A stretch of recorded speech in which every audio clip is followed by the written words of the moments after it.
Bonjour et bienvenue dans le journal de l'emploi. Avec nous Simon Voyer, bonjour. Bonjour. Vous êtes prévôt de la maison des compagnons du devoir de Pantin. Alors le compagnonnage, les compagnons du devoir, tout le monde en a entendu parler, mais concrètement, qu'est-ce que c'est ? Alors, les Compagnons de Devoir, c'est une association de loi 1901 reconnue d'utilité publique qui forme et qui accompagne des jeunes dans différents parcours de formation diplômants. Notre système de formation, c'est de l'alternance par le biais du voyage. Voilà, c'est ce qui vous différencie essentiellement de toutes les autres formations ? Alors, la plus-value. C'est une réelle plus-value du fait qu'un jeune sur un parcours Tour de France va faire 4 expériences professionnelles entre 4 et 5 entreprises différentes et acquérir une expérience supplémentaire. Les jeunes, ils sont ce qu'on appelle en alternance ou c'est des contrats d'apprentissage, des contrats professionnels, ils sont tout le temps dans l'entreprise, ils alternent avec des cours, comment ça se passe ? Alors, au début de leur Tour de France, les jeunes vont être en contrat de professionnalisation durant toute leur durée de formation. Et grâce à ces contrats de professionnalisation, ils vont toujours avoir un objectif, soit un objectif diplômant, soit un objectif qualifiant, l'augmentation d'une qualification professionnelle. Donc c'est une réelle plus-value, il y a une façon d'évoluer par le biais du diplôme, mais aussi par le biais de l'expérience. Très bien, et vous formez surtout à des métiers qui sont en déficit d'image, comme le métier de carreleur. C'est pour cela que vous avez notamment créé une web-série « Arrête-moi si je me trompe » pour casser certains préjugés.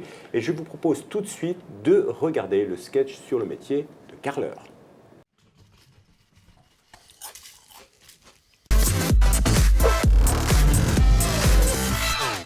Hey, arrête-moi si je me trompe, mais carreleur, c'est pas un métier un petit peu... Dites-moi, vous pensez en avoir encore pour combien de temps avec la cuisine? Parce que, je sais pas, quand je vous vois, j'ai envie de refaire la salle de bain, le salon... Aucun problème, madame. Je suis à vous dans quelques minutes. Bah ouais, mon gars. Être ton postérieur, c'est ton meilleur argument de vente, non? Je suis sûr que tes clients, ils reconnaissent ton postérieur avant ton visage dans la rue, non? J'adorerais que ça se passe comme ça, mais c'est un métier un peu plus intéressant que ça. Et en attendant, je sais pas si la voisine du dessus reconnaît mon visage ou pas. Mais je sais que si j'avais pas refait son carrelage, quand elle prendrait sa douche, tu boirais ton café allongé. Hop. Allez. Ouais, non. Bonne journée. Oui.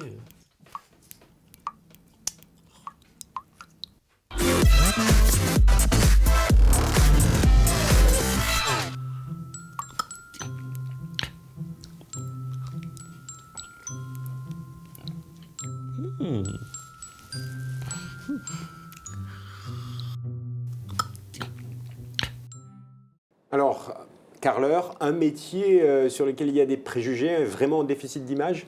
Oui, totalement. Aujourd'hui, c'est un métier qui manque énormément de crédibilité auprès de la jeunesse.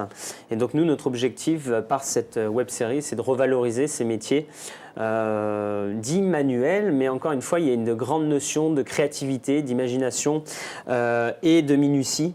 Et donc, ça apporte de très bons résultats et une très belle image de finition dans l'habitat. Alors, les jeunes ont vraiment toujours une question, c'est est-ce que ça embauche ? Est-ce que c'est un métier qui recrute ? Il y a des entreprises qui recherchent ?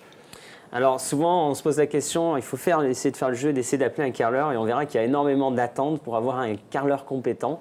Et donc c'est vrai qu'aujourd'hui, ça emploie. Et puis aussi des postes à responsabilité parce qu'il y a de plus en plus de grosses entreprises. Et ces grosses entreprises ont besoin de main-d'œuvre hautement qualifiée pour gérer une main-d'œuvre moins qualifiée.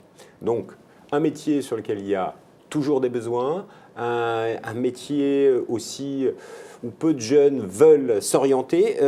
Qu'est-ce qu'il faut leur dire à ces jeunes pour qu'ils soient attirés par ce métier ? Est-ce que les études sont longues ? C'est quoi le diplôme idéal pour bosser dans ce métier-là, par exemple ? Alors tout d'abord, c'est une formation initiale, post-collège ou post-bac sur 2 ou 3 ans. Ensuite, c'est un perfectionnement Tour de France qui dure entre 4 et 5 ans. Ce qu'il faut savoir, c'est qu'à n'importe quel moment, le jeune aura un emploi qui est assuré. Et ça, c'est Ça passe d'abord par un CAP et puis avec un BP, un bac pro. BP, licence professionnelle. Ça va jusqu'à la licence. Jusqu'à la licence professionnelle. Pour pouvoir travailler dans des grandes boîtes, par exemple. Voilà, conducteur de travaux, maître d'œuvre, chargé d'affaires, voilà. Est-ce que c'est bien payé alors? Alors, les salaires obligatoirement vont être différents par rapport au niveau de fin de formation. Un jeune qui sort avec un BP, qui a un poste d'ouvrier, voire chef d'équipe, c'est un poste qui déjà aura un salaire de 1600, 1700 euros. Par contre, plus on va monter en responsabilité, plus il y aura des salaires élevés jusqu'à 2200, 3000 euros. Voilà.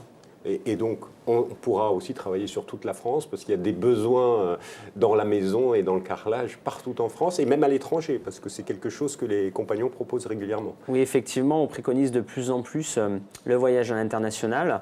Et c'est vrai que du carrelage ou de la belle faïence, il y en a aux quatre coins du monde. Et souvent, il manque cette compétence. Et donc, nos jeunes peuvent aller facilement au Qatar, aux Émirats arabes, aux États-Unis, en Russie.